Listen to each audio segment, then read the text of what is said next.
Coming up on today's San Francisco 49ers report, is this the perfect plan, which can lead to San Francisco hosting Super Bowl 60 at Levi's Stadium? Before we talk about all of that, another loaded show coming your way. I want to gauge where this fan base is at. If you believe in the Niners in 2025 and you think San Francisco can have a bounce-back season after last year's disastrous 6-11 campaign, I want you to hit that thumbs up icon and like the video. If not, that's fine, but I need you to explain your reasoning for why down in the comment section. Do that right now. We're locked and loaded, and let's go on the 49ers report.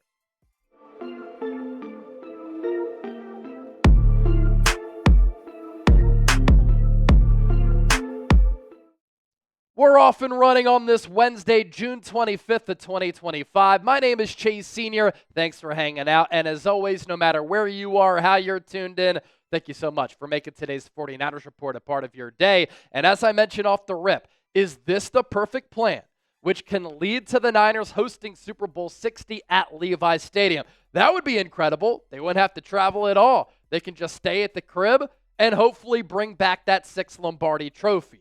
Friend of the show, Larry Krueger, who I join every single Friday on the Krueg Show, tweeted this out last night. And I think it's fascinating for a multitude of reasons.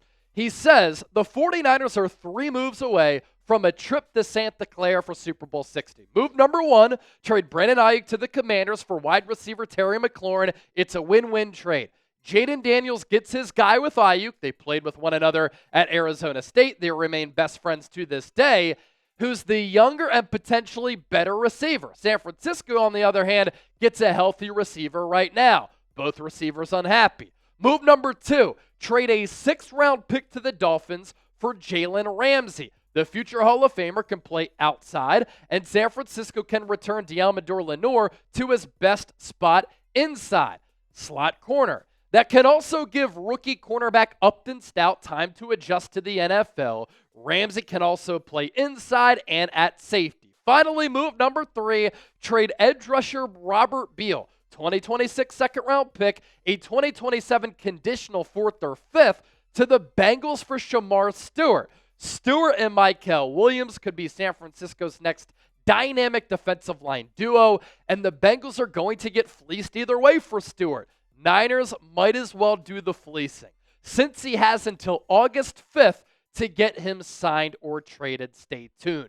We are going to go through every single move that Krueg mentioned, but subscribe and support both of our channels. Every Friday, I hop on board the Krueg Show with Larry Krueger, Bay Area sports radio legend, who's doing a terrific job on his YouTube channel. He's nearing 60,000 subscribers. Head over there, hit that sub button. He gives you some of the best Niners analysis on YouTube. And, of course, while you're at it watching this show, we're closing in on 163,000 subscribers right here on the 49ers Report. So going back to what Krueg said about Aiyuk to Washington, you trade him to the Commanders for Terry McLaurin. It can be a win-win trade for both organizations. Daniels and Aiyuk get to link up.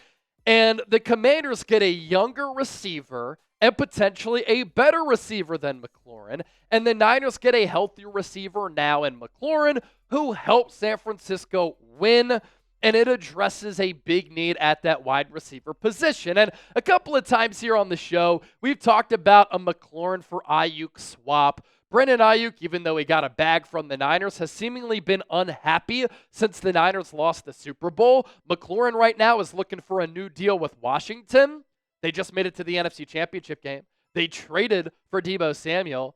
They built that defense in a way that they needed to do because they gave up 55 points to the Eagles in the Super Bowl, and it was a big weakness. And so Washington is a prime contender in the NFC and to win a Super Bowl. But what are they going to do with McLaurin, who is looking for a new deal and wants to get compensated? If McLaurin is unhappy with Washington, Aiyuk is unhappy with the Niners, how about you just swap wide receivers? Both players can start anew.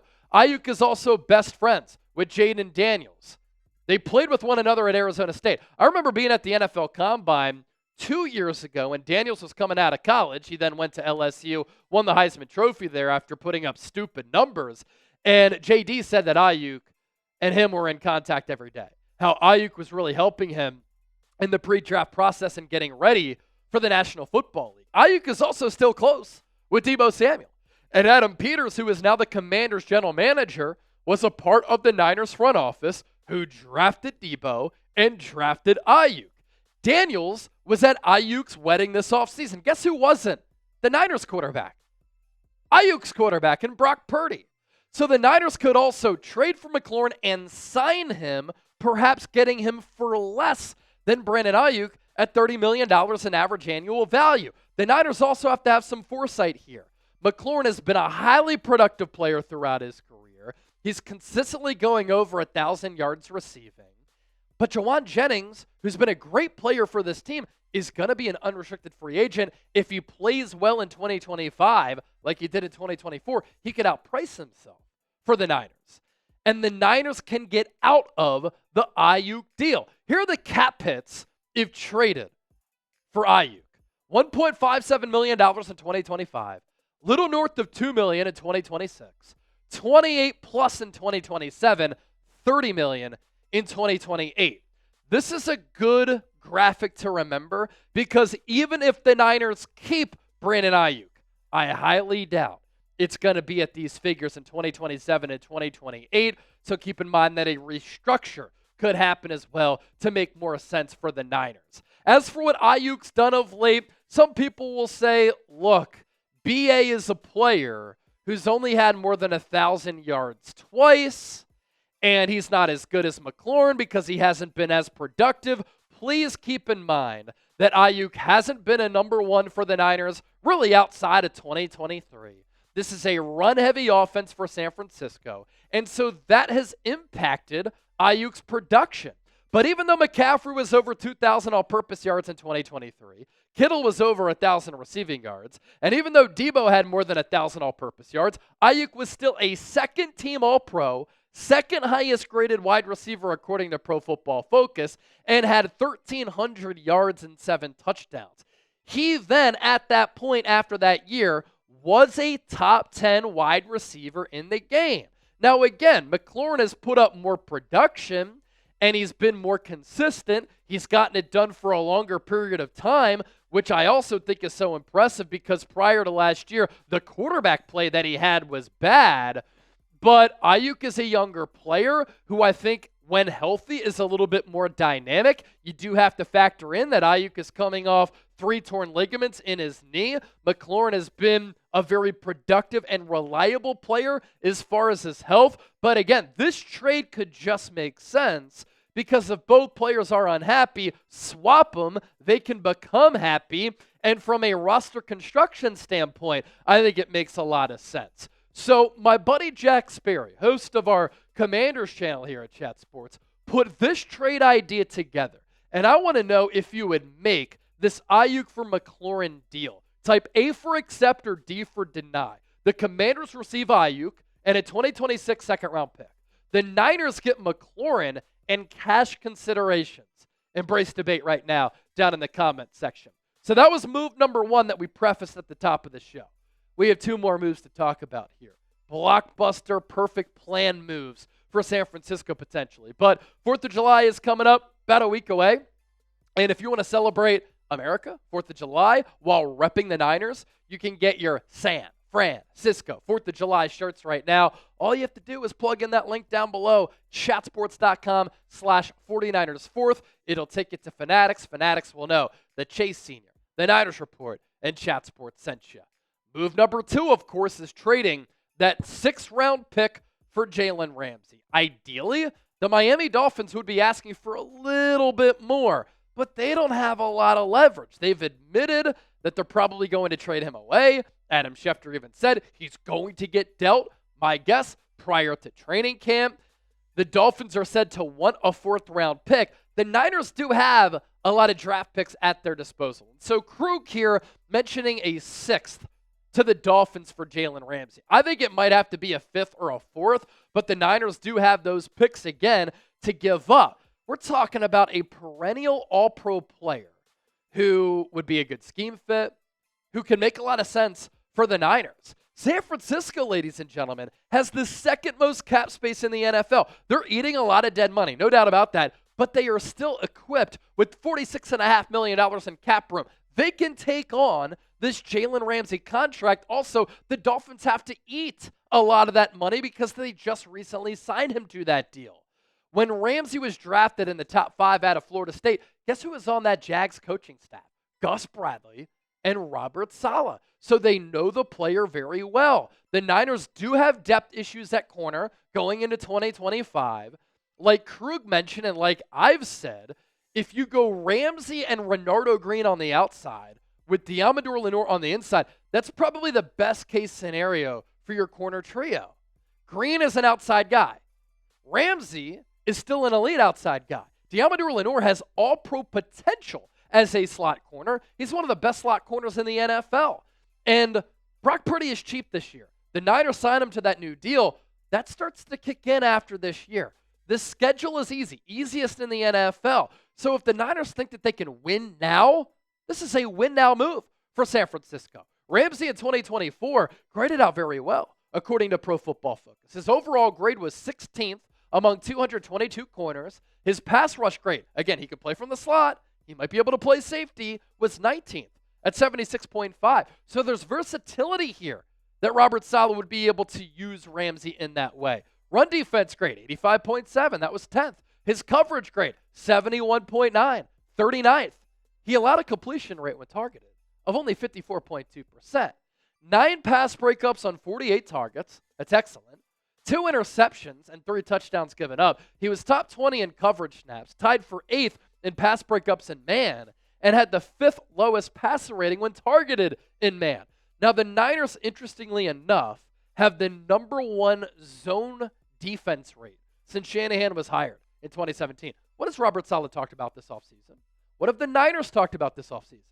Making changes on defense. And if you want to play more man, you won't find many corners in the NFL better than Ramsey in man coverage. Some more stats here. Giving up those 2 touchdowns. Hey, he's targeted a lot, right? 5 pass breakups, 93.5 quarterback rating. Again, you go on different databases, Pro Football Reference, Pro Football Focus. Those numbers will change. Point here being, Ramsey's a good player, and I think he makes a lot of sense for San Francisco. And you don't have to give up that much in order to bring a player like that in who makes your team better. And I'm a huge fan of Upton Stout. But you can kind of slow play his development a little bit. He can still get on the field, but you don't have to rush him if he's not ready. Lastly, could the Niners trade for Shemar Stewart? Obviously, this is the most unlikely one. Krueg and I have talked about this. We put that video up on the channel.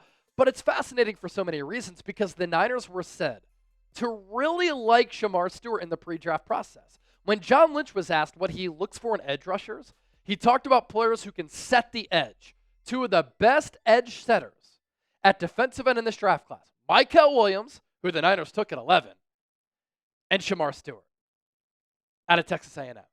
So what Krueg is saying here, trade Robert Beal, a 2026 second. You got to give up some pretty solid draft capital in order to bring a player like this in. Then you trade that conditional 4th or 5th, and you get Shemar Stewart.